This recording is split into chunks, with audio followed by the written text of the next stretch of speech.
Ito, papakilala ko na sa inyo yung alaga ko. In 5, 4, 3, 2, 1. Ito mga Ponsi. So yun no mga Ponsi, what's up sa inyo?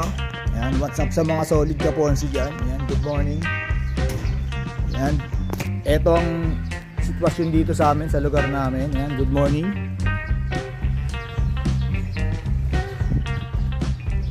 Yan mga Ponsi, tour po kayo dito sa lugar namin. Habang wala akong pasok kasi mga Ponsi, so relax. At ang pamilya ko ay aking kasama ngayon. Napakaswerte, napagandang araw. Ayan mga Ponsi, bahay namin. Tulog na tulog si Mrs. at ako ang bantay ng tindahan ngayon. Pero mga Ponsi, may iba tayo.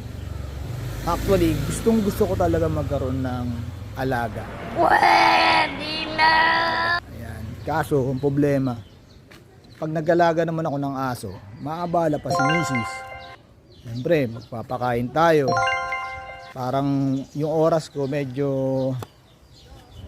parang makukuha ng aso kasi hindi ganun kadali mag-alaga ng aso. Medyo mahirap para ka rin may anak, di ba? Sabi nga nila kasi papadumin mo, ayan. Lagi mo siyang isipin. Tsaka sensitive yung mga aso na may mga lahi, di ba? Alam niya mga Ponsi, di ba? So ito mga Ponsi, meron akong naisip na alagaan kasi gusto ko rin talaga magkaroon ng alaga. Medyo weird to mga Ponsi pero tingin ko naman worthy kasi ito papakilala ko na sa inyo yung alaga ko. Yan, ito papakita ko na sa inyo mga Ponsi in 5, 4, 3, 2, 1. Ito mga Ponsi. Kita nyo ba? Yun no mga Ponsi oh. Yun no. Kita nyo mga Ponsi. Yan. Isang gagamba. Ayan mga Ponsi, napakabait ng gagambang ko niyan. Pangalan niya mga Ponsi, Spidey. Yan no.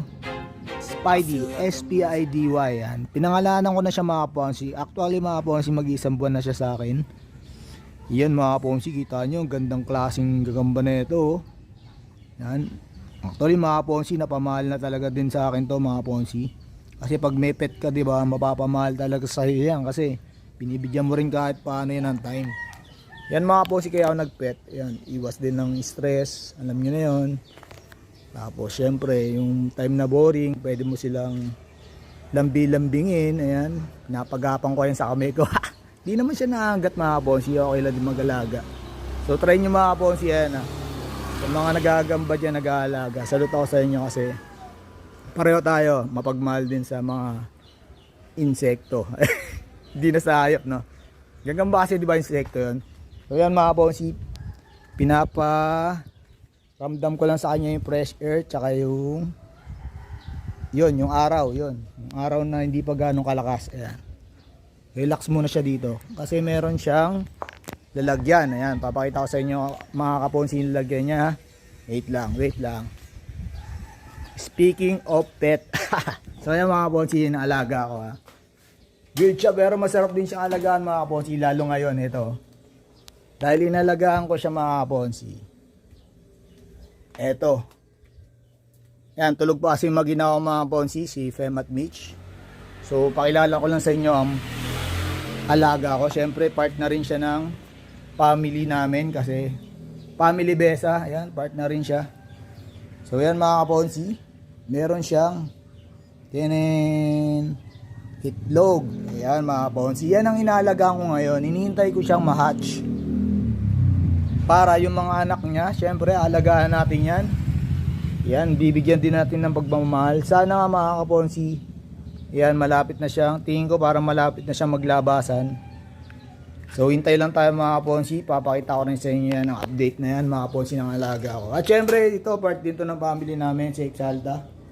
To, yung old car namin. Yan.